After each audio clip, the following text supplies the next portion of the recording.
Hello दोस्तों, अस्सलाम वालेकुम। जुगनू न्यूज़ नेटवर्क में खुश आमदीद। दोस्तों, 26 साल बाद रमज़ान मुबारक की सर्दियों में आमद होगी। आइंदा 1.5 से ज़ायद अरसे के लिए माह मुबारक की आमद मौसम बहार, मौसम सरमा और मौसम ख़ज़ा में होगी।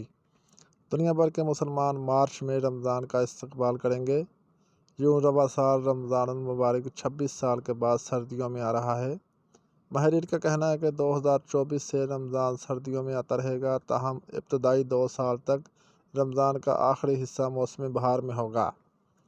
इसके बाद 2031 तक रमज़ान मुबारक मौसम सरमा में होगा और फिर 8 साल तक यानी 2039 तक मौसम ख़ज़ा में आएगा।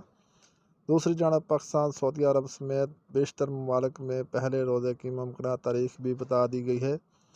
फलकी हिसाब से सऊदी अरब और दीगर खलीजी ममालिक में रमज़ान के आखिरी आगाज़ की मुमकिन तारीख बता दी गई है। सऊदी अरब समेत खित्ते के दीगर ममालिक में पहला रोज़ा 11 मार्च को होने का इम्कान ज़ाहिर किया गया है। दोस्तों, इसके साथ ही वीडियो का एंड हुआ। वीडियो अच्छी लगी हो तो लाइक और चैनल को सब्सक्राइब लाजमी करें ताकि मज़ीद आने वाली वीडियो आपको बर वक्त मौसूल होती रहे। शुक्रिया। अल्लाह हाफ़िज़।